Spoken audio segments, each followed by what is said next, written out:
فيه رجل من زملائي صديق لي تزوج، وهذه قصة واقعية، تزوج بفتاة طالبة علم وهو متخصص في اللغة العربية، وأعطاه الله امرأة متخصصة في اللغة العربية، فاجتمعت اللغة العربية في الذكر والأنثى، وحملت المرأة، فقال لها بعد حملها: لي عليك شرط وأمر ألا نتحدث معك أثناء هذا الحمل ولا بعده إلا باللغة العربية حتى يولد ولد بعيد عن لوثة العامية.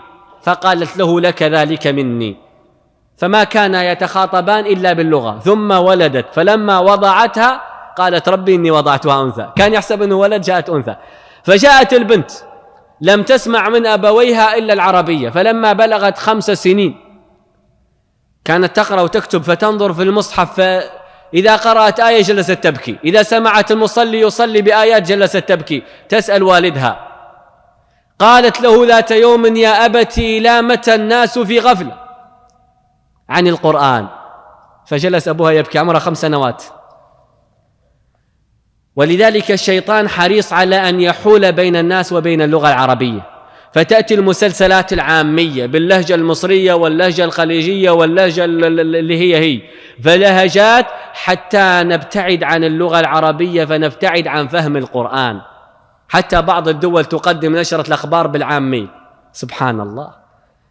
فحوربت اللغة العربية في أهلها، وقامت دعاوى لترك اللغة، وأنها لغة لا تماشي العصر، والعصر عصر اللغة الإنجليزية واللغة الفرنسية، اللغات الحية. سبحان الله، من أحياها؟ ما من لغة حية أكثر حياة من لغة القرآن. هذه اللغة الحية، اللغة التي تخاطب الوجدان وتخاطب الإنسان وتخاطب المكان والزمان، ويمكن أنك تجد في المعنى الواحد 10 كلمات، وفي الكلمة الواحدة 10 معاني، ولا يوجد هذا في غيرها. سئل الخليل عن كلمة العين، قالوا: يا خليل، ما معنى العين؟ فألف كتابه العين، وجاب أكثر من 1000 معنى في العين. هذه كلمة العين فقط، وهو من أوسع الموسوعات في اللغة العربية. فاللغة العربية تجد الكلمة الواحدة لها مئات المعاني. ما معنى العين؟ العين الجارية، والعين الماشية، والعين الباصرة، وعين الجيش، وعين الشيء ذاته، وإلى آخره.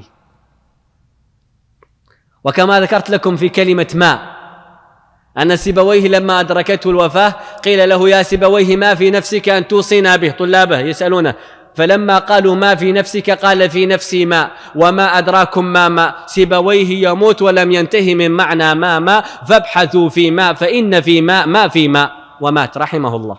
وش ماء؟ العرب إذا جهلت الشيء قالوا ماء، ولكن يقول: ما هو؟ ما هذا؟ والماء لما لم يعرفوا طعمه ولا لونه قالوا: هذا ماء.